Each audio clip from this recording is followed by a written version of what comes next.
બનાસકાંઠાના કાંકરેજમાં જમાઈએ પોતાના સાસુની હત્યા કરી હોવાની ચકચારી ઘટના સામે આવી છે। પાટણના સરસ્વતી તાલુકાના મુન્ના ગામે રહેતા એક શખ્સે કાંકરેજના બુકોલીમાં રહેતા પોતાના સાસુની કડુ દબાવી ક્રૂર હત્યા કરી હતી। હત્યારા જમાઈએ સાસુનું કાસળ કાઢી મૃતદેહને ખાડો ખોદી દાટી દીધો હતો। આ મામલે ખુલાસો થતાં પોલીસે જમાઈને ઝડપીને જેલ હવાલે કર્યો છે। પોલીસે આરોપી સામે કાયદેસરનો ગુનો નોંધી આગળની કાર્યવાહી હાથ ધરી છે।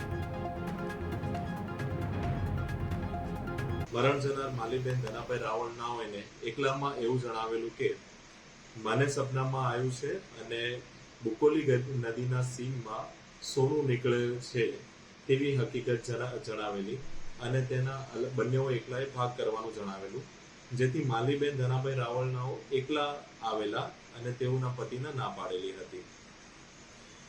માલીબેન ધનાભાઈ રાવળ અને આ કામનો આરોપી નારાયણભાઈ રાવળ બંને એકલા છૂટક વાહન કરીને અને બુકોલી ગામની નદીની સીમમાં આવેલા, જ્યાં આરોપીએ અગાઉથી જ આ ષડયંત્ર રચેલું અને ત્યાં ખાડો ખોદી રાખેલો હતો અને તે જ જગ્યા પર આવતા આરોપીએ જણાવેલું કે આજે તો હું તમને મારી નાખવાનું છું તેમ કહી મરણ જનારનું ગળું દબાવી અને તેમનું મૃત્યુ નિપજાવેલું।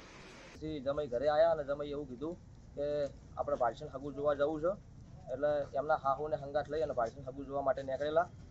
1 કલાક બાદ એમનો ફોન આવેલો કે ઘરે કે મારે હાહુ જે છે રસોડામાં કેમ્પમાં અંબાજીના જે કેમ્પ છે ને એ કેમ્પમાં જે છે કોમ કરવા માટે ઇકો ગાડી હતી અને 3 બહેરા હતા અને એમના હંગાથી જ્યાં છે એવું કહી અને 1-1.5 કલાક પછી જમાઈ ઘરે પરત પાછા મુના આવેલા। પછી એ રાત નાઈટ રોકાણા મુના, સવાર વહેલા ઘરે ગયા। પછી રાતે બીજી નાઈટે વળી 1 વાગે પાછા મુના આવ્યા। એટલે એવું કીધું અમારા ભાને અમને કે ભાઈ તમારી છોકરીને મારા હંગાત મોકલો।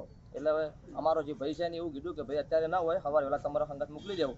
સવાર વહેલા જમાઈ હંગાતની છોકરી મોકલેલી છે, બુકોલી આવેલા। બુકોલીથી પછી 2 દિવસ પછી એવું થયું કે ભાઈ હજી ડોશીમાની કોઈ ભાળ મળતી નહીં, એટલે પછી પાછા મુના આવેલા। પછી 1 દિવસ ગયો, 4 દિવસ વધી ગયા, પૂનમ આવી ગઈ, પણ કોઈ કેમ્પમાં અમે તપાસ કરી તો કેમ્પ કોઈ હતા નહીં।